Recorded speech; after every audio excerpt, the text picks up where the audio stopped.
Good morning, good people. It's another blessed day, and as it is written, there is time for everything and a season for every activity under the sun. Today, I just want us to discuss about economic revampion. Word tumekuwa na series mob, and today nataka tuende and think outside the box so that we can come up with solutions zenye zitaweza kuleta impact more so in this dark continent, so-called dark continent, where the sons of the land focus more kwa outside world, kwa sababu that is where they find solace and that is where they find their peace. Like mtu the more anaendelea kupata wealth, kwa sababu ya political insurgents, kwa sababu ya corruption, kwa sababu ya security purposes, unapata that person ile kitu yenye atafanya ni kuanza sasa kuchukua hiyo wealth na those hizo do, kwa sababu we deal with monetary terms na hata sometimes tunazieka in form of gold. Lakini unapata sasa hizo resources zote zenye yako nazo, the more zinaendelea kuwa mingi, wengi wanaenda kuzihifadhi na huko hivyo nje, of which ile kitu yenye itafanya uko kwenye tumeenda na kuhifadhi hizo do ama hiyo gold, hao watu ndo wanazitumia kwa sababu ni kuinvest, wanaziinvest kwa sababu there is no dormant money kwa bank. Yes, we can say that this bank iko na, tukaangalia hizo savings zote tuone ati like for example iko na 1 trillion ama iko na 10 billion ama iko na okay any amount, but katika hizo ni written document, but in real sense there is no dormant money hapo hivyo kwa hiyo bank. Yes, kuna flow zenye zitakuwa zina flow, kwa sababu as a matter of fact watakuja pale hivyo, wakuja na kaa tuseme 10 million, wakuja na 100 million, kitu kaa hiyo, yani any amount yenye wanajua kulingana na wale customer wao, ile flow yenye inakuanga pale hivyo, so watakuja na amount yenye maybe ina exceed kidogo kwa sababu ya maybe zile loans zenye zimeapply ama yani in short ili kuweze kuwa na financial flow. But pesa mingi zenye ziko pale hivyo kwa vitabu sio zile pesa zenye ziko pale hivyo kwa bank, because those people are very sharp. Those people are yani wame open their third eye. They look beyond the corridors of yani normal investment, na wanaenda na huko hivyo, they use their resources, your resources, waenda na huko hivyo kufanya investments. Then ukihitaji those resources, wanajua ati kwamba ukizihitaji pale hivyo kuna vile watafanya na hizo resources uweze kuzipata. So hapa hivi Kenya tuangalie atuanze na first government, tuje kwa second government, tuje kwa third, fourth na hii sasa fifth. Utapata kuna cycles zenye zilikuwa formulated, zenye zilikuwa zinatumiwa, like for example pale hivyo ukijiangalia like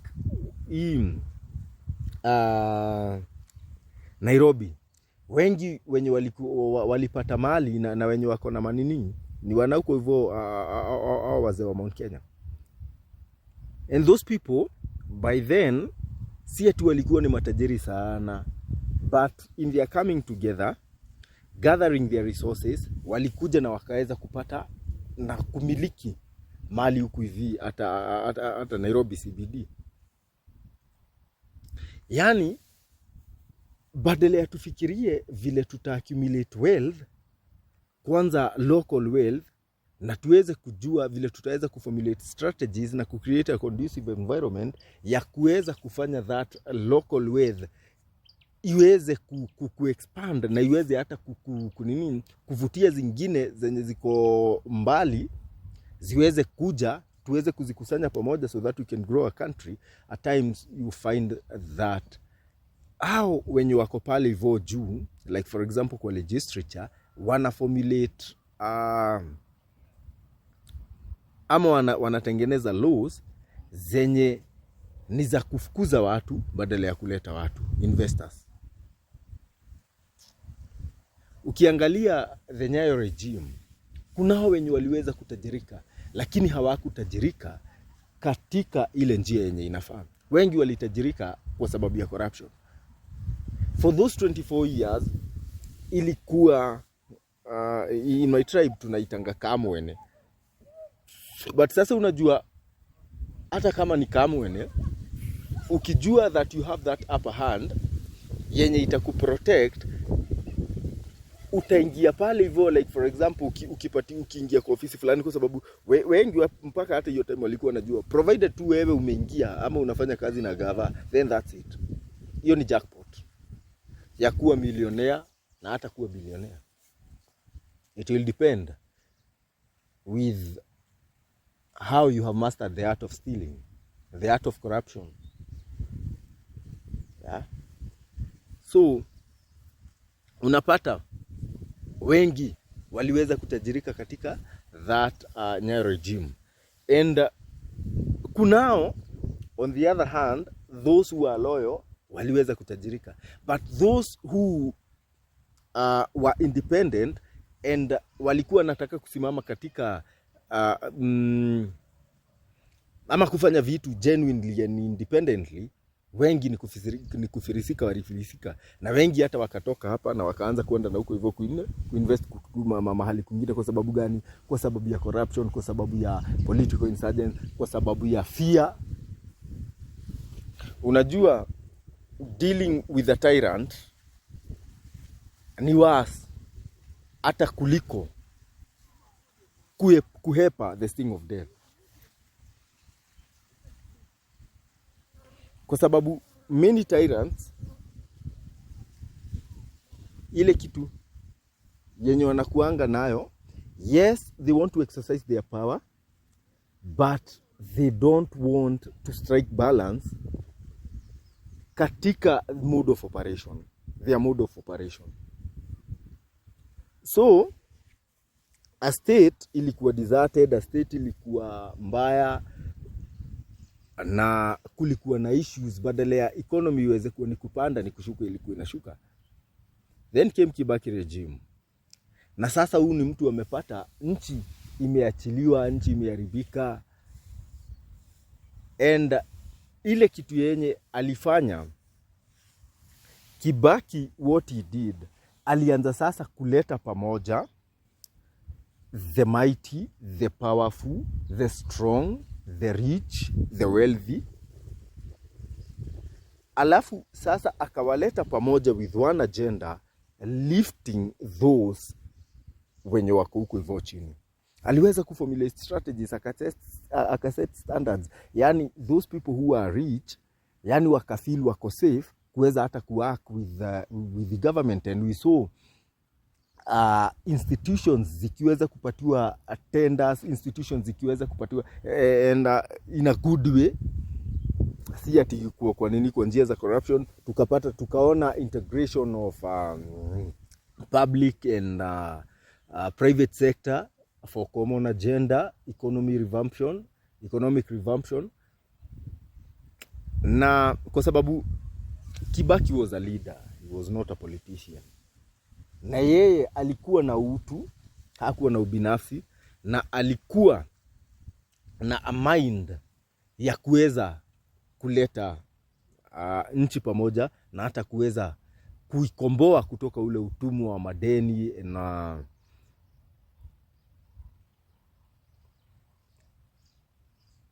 kuweza kufanya economy iweze kuwa stable. Yes, tunaweza understand na tuangalie background vile hata alikuwa anaitwa ama anavutwa na wenye walikuwa ni mbele yake, na change ikaweza kuonekana.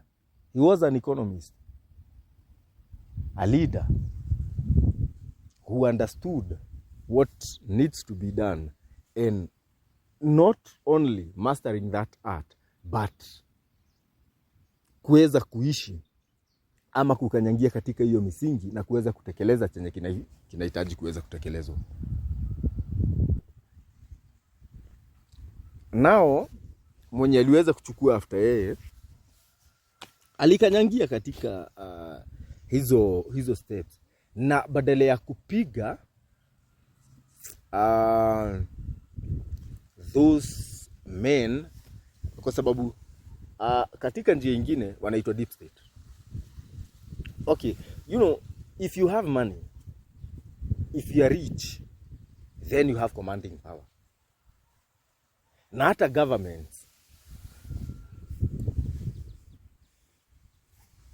watakuheshimu. Like for example, tuseme leo mtu kama Elon Musk akuwa anakuja ama aseme ata visit Kenya. Ile kitu yenye iko government yake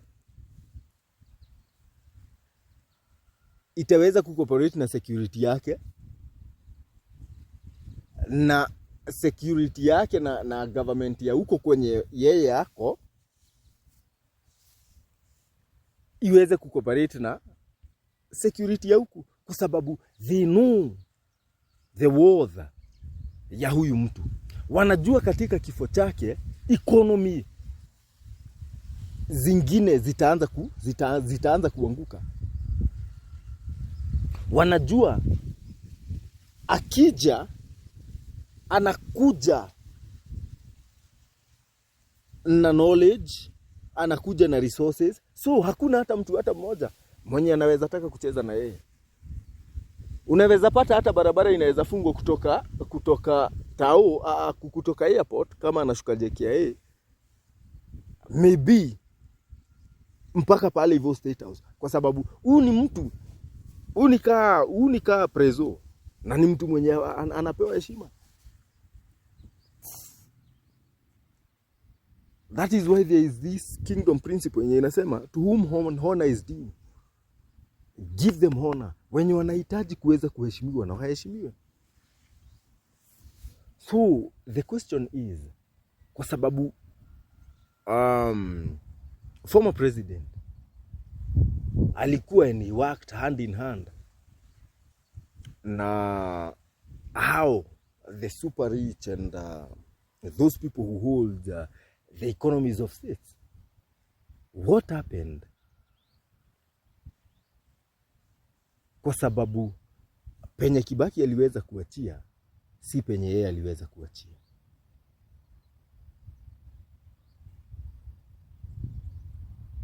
Leadership, it is not the mastery of the art of tyranny. Leadership, it is not in the commanding power, no understanding that you are the commander-in-chief and exercise your authority and power kuweza kuskata ama kufinyilia wengine ili we ubaki on top. Lakini ni delegation of power. You trust people and you delegate power, so that kazi yako iweze kuwa rahisi. Kwa sababu ukiwa pale hivyo juu, kazi yako si kushinda na huku hivi kwa watu ukipiga kelele. Kazi yako si kuanza kusukumana na watu na huku atio sijui huyu amefanya hivi ama huyu amefanya hivi. No, it is overseeing the work ya hao watu wenye umetrust, na kuweza kupatia muongozo, kuweza kupatia direction, kuweza kurebuke with love, kuweza kukosoa, na kama kuko na maoni ya kuweza kufanya that thing iweze kuwa at a better and better, then unakuwa open na milango yako inakuwa iko open kuweza kuembrace all na kuweza hata kuwaleta pamoja ili waweze kucowork. In short, what I'm trying to say is all those ministries, parastatals and hata private sector, ili kuweze kuwa na that integration for common agenda.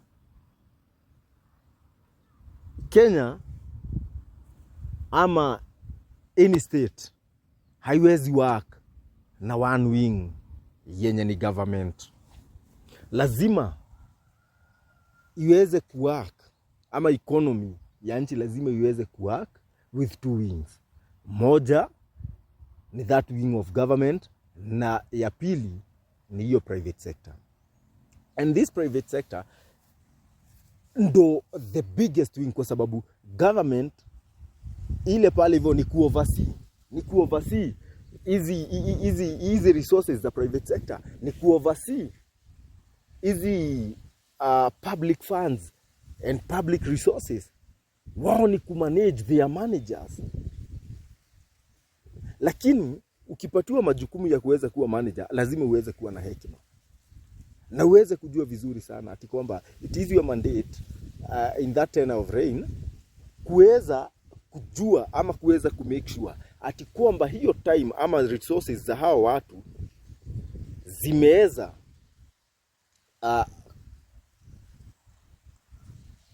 kuongezeka, zimeweza kumultiply na zimeweza kuhifadhika, ili katika that process kama kweli hata wewe mwenyewe una benefit. Kwa hiyo, kwa sababu government cannot run with government with public with government resources alone. Kwa sababu government hainanga tu, hakuna serikali iko na pesa. Serikali hakuna pesa yenye iko nayo.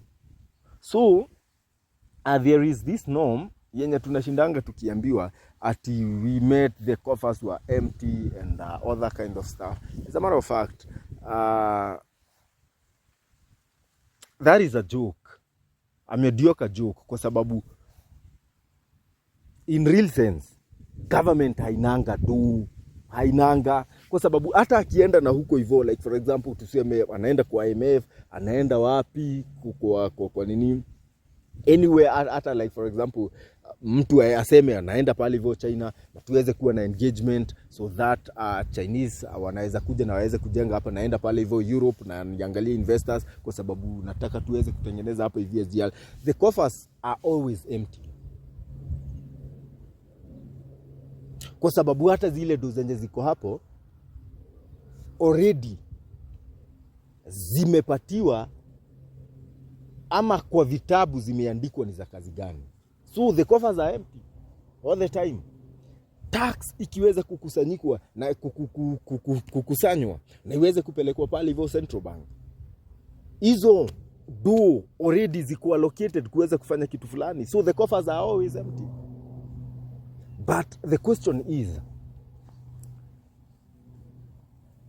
mimi kama manager niko pale, nimepewa majukumu ya kuweza kumanage all those resources.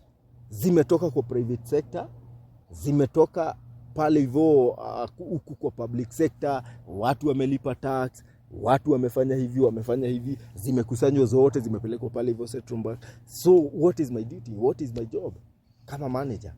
Ni kuweza kujua ati kwamba these resources, ni kuweza kuoversee ati kwamba hizi resources zimetumiwa vile inafaa. So there are those projects zenye zinafaa kuwa ni first priority, then second priority, third, hivyo kulingana na ile benefit yenye hii kitu itaweza kuleta. Kwa sababu any government yenye inaongozwa na mtu mwenye ako pale hivyo with an investor mind, hiyo government is not a government of tyranny.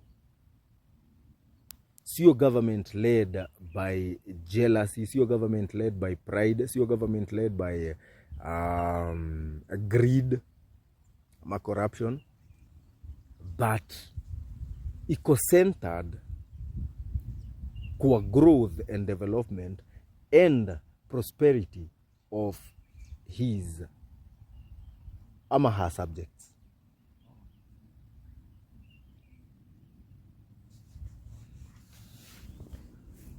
So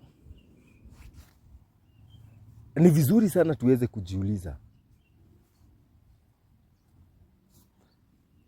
zile policies zenye tunaweka kama nchi, are they the policies zenye zitaweza attract investors from all over the earth, waweze kuja hapa hivi, waweze kuona that Kenya is a safe haven for all, ama ni policies zenye zitaweza kufukuza investors? Just the other day we saw that many investors walitoka hapa hivi na wakaingia TZ, wengine wakaingia Rwanda, wengine wakaenda Ethiopia, and tukaona ati kwamba hata wengine they are moving from west, wengine wanatoka east na wanakuja na wana invest in katika neighbor countries, lakini wanaacha huku. Why is that? Okay, tukaweza kuangalia in matters politics, si ati ni political insurgents, kwa sababu hakuna coup. So Kenya tuko na amani, Kenya kumetulia hata politically.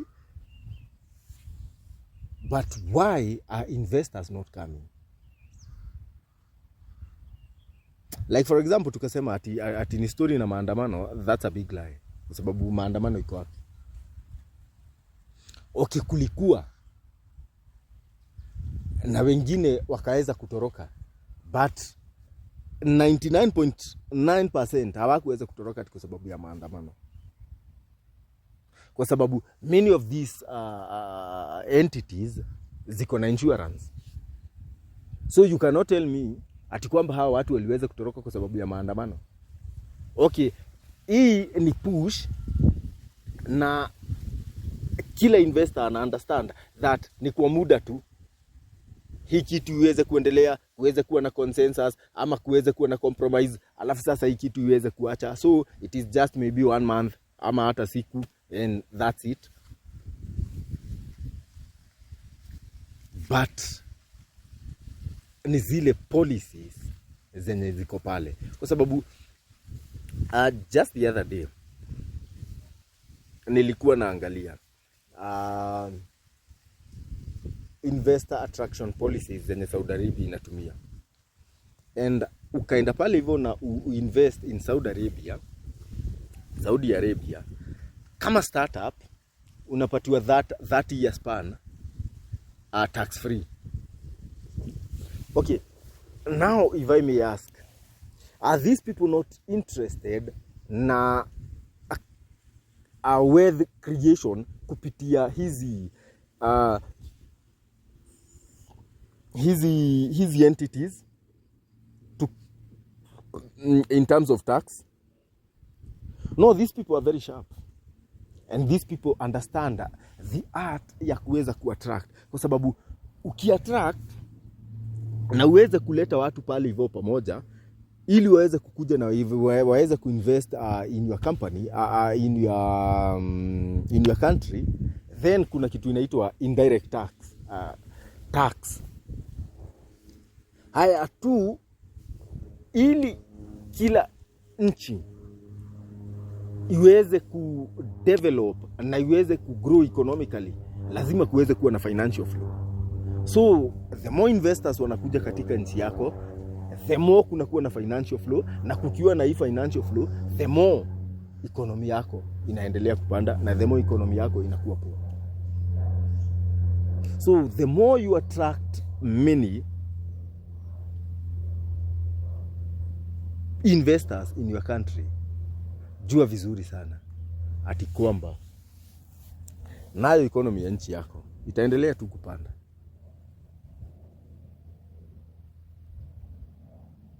So overtaxing people, what we call robust taxes, is not the way to revamp in economy. Yes, economies buildiwa na tax, but lazima tuweze kuangalia, it is not a matter of being lenient, but it is a matter of being fair. So you just ask yourself, yes, mimi kama investor, kwa sababu a leader must possess an investor mind, and ask yourself, okay, kama ni mimi nataka kuinvest, ama kama ni mimi mwenye nataka kuweza kuingia ama kuengage katika hii biashara, if these policies zenye ziko hapa, are they favorable to me? Kwa sababu wewe ukisikia umefinyika, then understand that investor amefinyika pia.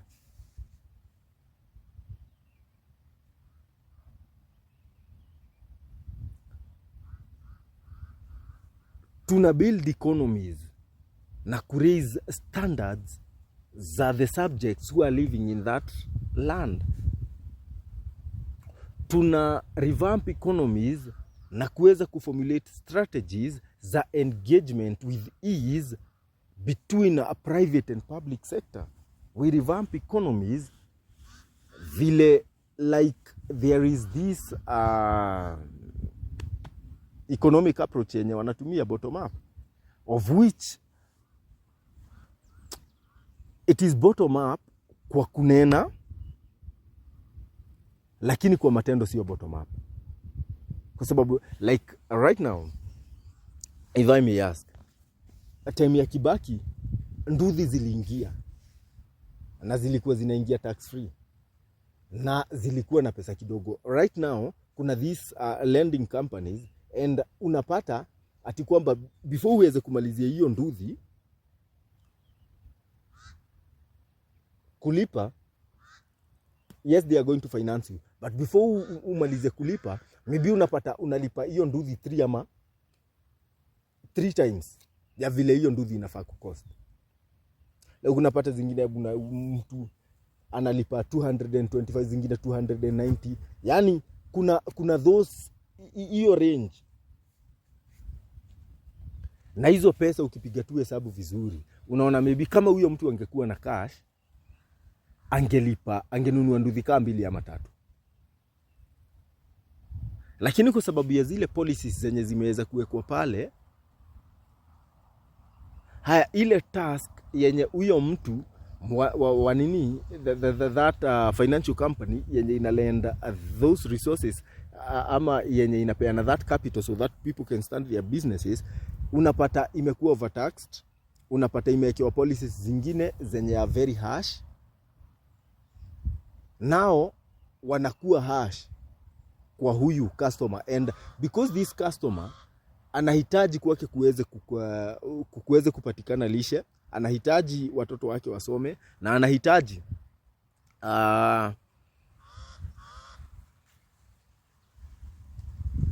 aweze kuishi vizuri, unapata hana option. Na kwa sababu hana ajira, hana option, anasema hata kama hii kitu hainifevi, okay, let me just risk, let me just immerse myself katika hii mess, ini mess vizuri, but at the end of the day tukisumbuana wakitaka kuja kuchukua hii kitu yao, then let them come and take, and that's it.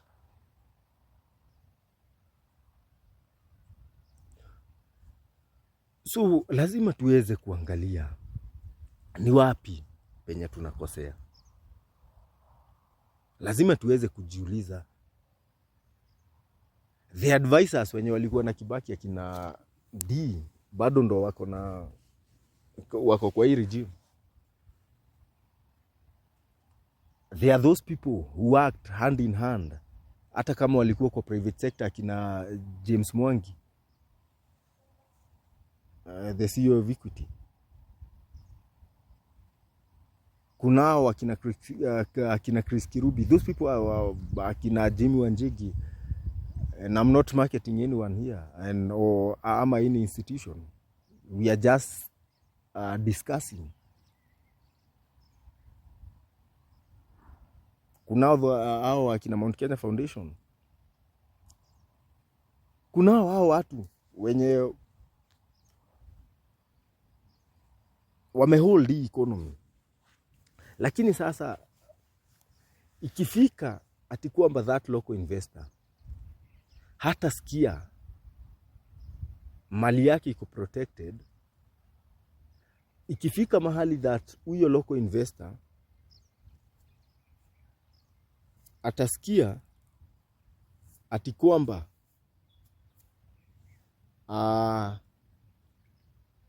zile policies zenye zimewekwa pale hazimfevi, huyo investor atafanya namna gani?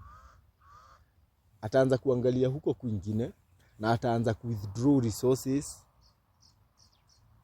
kwa local banks na aanze kuzipeleka na huko hivyo nje, kwenda na huko hivyo kuzihifadhi, au aendelee tu kutumia hizo do kuweza kutengeneza economies zao, nazo banks za huku zikose do za kuweza hata kukopesha local investors. Hizi SMEs na MSMEs zianze kuanguka kwa sababu zimekosa capital.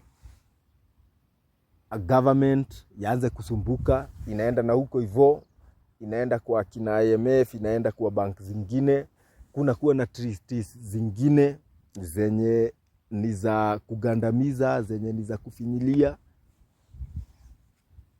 Tunakuwa ni kama puppets tukitaka kuinuka, kwa sababu tuliweza kuingia katika agreements zingine, tunavutwa. You know, puppets zinaimba kwa rhythm ya huyo instructor. So unapata there are those countries zenye tumeweza kuingia katika agreement nazo. Like for example, unapata okay, they are going to lend us the money, but agreements zenye ziko under the table ni gani? Kwa sababu unapata yes, kuna that yenye hiyo kitu yenye tumesaini hapo hivyo. Tukasikizana, okay, mnaweza kuja hapa hivi mtujengee mabarabara. Alafu sasa unasikia kuna agreement yenye iko na hapo hivyo chini yenye inaambatana ama ina stamp hii yenye sisi tumeona, lakini powers na hata ile nguvu ya hii contract haiko kwa hii yenye sisi tumeona kwa public domain. Lakini hii ingine yenye wamesikizana wao wenyewe, unasikia like for example, okay, kujeni muweze kutengeneza barabara hapa, alafu na sisi tunaambiwa hivi, okay, sisi tutawafund, lakini nazo all major contracts za barabara hamtapea local investors, hamtapea mtu mwingine, hamtapea mtu fulani, ni sisi mtapea.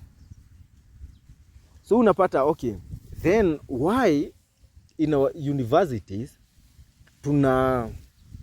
tunajituma hata kupeana hizo bursaries kuweza kupeleka our young minds pale hivyo wakafanya engineering. Na tunajua vizuri sana ile kazi yenye wameachiwa ni ya kuweka tu maram kwa utu tu barabara tudogo wa 1 kilometer 5 kilometer. Kwa sababu all these mega projects ziko under, tumewekewa limitations na tumekomandiwa ati lazima ziweze kuwa na mizai government. Those treaties zenye ziko pale hivyo that ati kwamba okay, we are going to deal with you hivi, lakini raw products za like coffee, za kina tea, nyinyi hamwezi process, ni sisi tutakuwa tuna process alafu tunawaletea. So ile kitu yenye nyinyi mtafanya, hamwezi tengeneza company huko ya kuprocess, nyinyi hamwezi fanya value addition. So your coffee itakuwa tu maybe 100 ama yani kuna ile nini ya kuuza tu kama hiyo raw product. But kama kungekuwa na these companies za value addition these companies za kuweza kuprocess, kwa sababu akina Java wanaweza leta kampuni zao huku. Kunaweza kuwa na agreement ati kwamba those companies wenye akina Nescafe wenye wanatengeneza nini na huko hivyo wanaweza leta kampuni zao huku, they employ our people, value addition ikuwa inafanywa hapa, then kuweze kuwa na that engagement ama that agreement 50-50, then government is going to benefit 50% and this private sector wana benefit 50%. Those people can be given land by the government kwa sababu tuna public land. Those people wanaweza kuwa ati kwamba wao ndo wako na nini, wanaenda pale hivyo wana deal direct na the farmers. But why ati sisi tunaenda na huko hivyo nje kutafutia market ya hizi vitu zetu zipelekwe na huko, na like for example zipelekwe nchi zingine zikakuwe processed, alafu sisi tuletewe na kakitu kadogo kanyamukani ni gathondeketwo na aboni ikomi inaenda na price ya yani unreasonable kwa sababu ni processed already. So it is the high time that we think outside the box and be wise in our engagements and our mode of operation.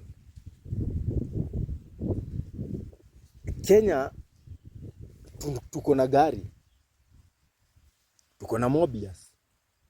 Mobius is a good car.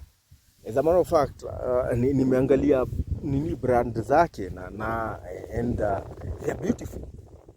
But how come ati kwamba Toyota ama hizi nini zingine zenye za kutoka na huko hivyo nje ndo zimechukua like 99.9% ya market ya huku?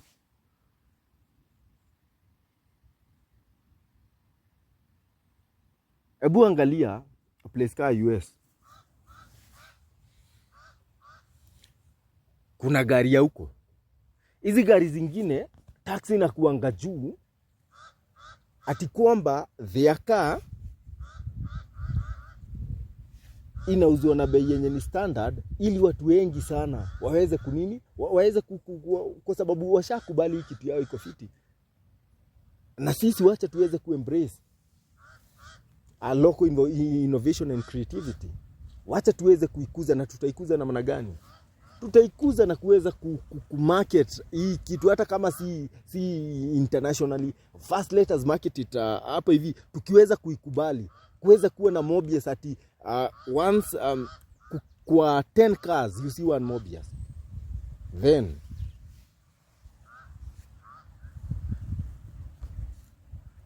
tutakuwa tumefika na tutakuwa tushaingia second one. It is not hard. Ni vile tutaweza kuengage. We have resources. We have manpower. We have wisdom. We have understanding. What we don't have is policies and policy makers. Kwa sababu if you have genuine leaders, if you have this elite wanavutwa karibu so that they can pass the ideas, so that they can give advisory, so that they can work in hand in hand with the private sector. Yani we nurture our own, then I don't see any reason as to why ati kwamba ekonomi yetu bado itakuwa haikui. Yeah, we must exit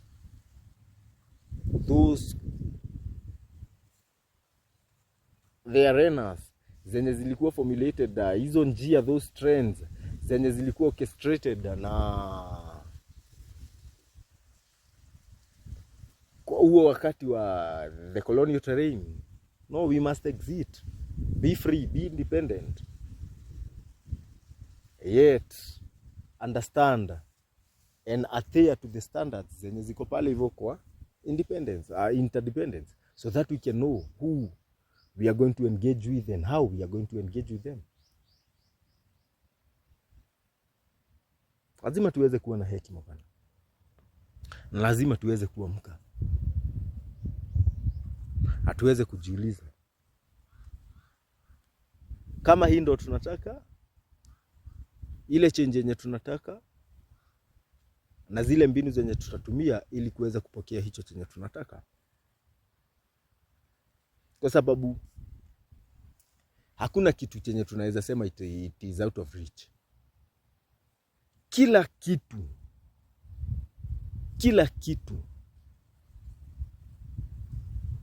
chenye tunahitaji ili kuweza kuingia kwa next phase, kwa next level, iko hapa hivi.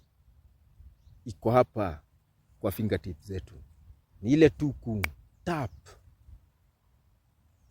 then that's it.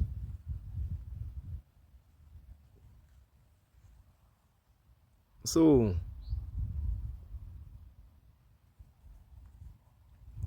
let wisdom lead. Let wisdom lead. And I know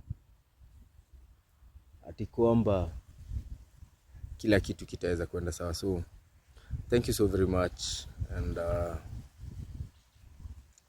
have a good day.